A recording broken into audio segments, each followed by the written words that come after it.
আরেকটা ছোট্ট আমল আছে, জবান দিয়ে উচ্চারণ করতে বড় সহজ, কিন্তু এটা আল্লাহর কাছে বড় পছন্দিদা। আর কাল কিয়ামতের দিন মিজানো ফাল্লাত এটা খুব ভারী হইব, ওজন হইব খুব বেশি।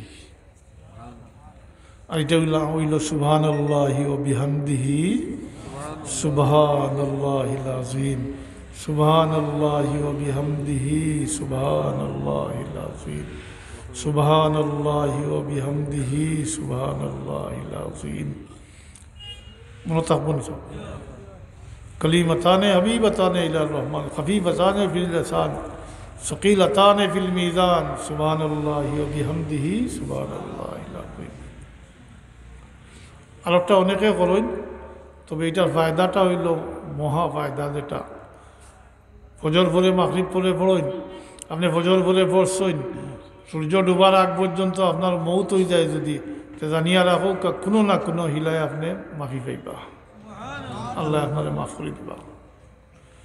আপনি মাগরিব পরে পড়ছেন, ফজরের আগ পর্যন্ত আপনার মৌত হয়ে যদি, যে কোনো না কোনো হিলায় আপনি নাজাত পাইবা, কোনো না কোনো হিলায়।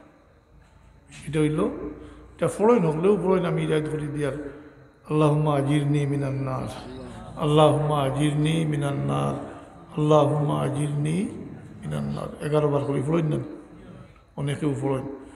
তো এটার ফায়দাটাও জানলা তো গুরুত্ব বাড়বো, পড়েন জানি। আর রোজানা 100 বার, কমসে কম 100 বার ইস্তিগফার শরীফ পড়েন জানি। এটা আল্লাহর হাবিব কে দিয়েছেন তার উম্মতের লাগে, এটা মাত্রই না। আল্লাহর হাবিব রোজানা এক রেওয়ায়াত মোতাবিক 70 বার ইস্তিগফার শরীফ পড়তে, এক রেওয়ায়াত মোতাবিক 100 বার করতে। আল্লাহর হাবিবে করতে খেনে তাই তো নিষ্পাপ, উম্মতরে শিখাইবার লাগে।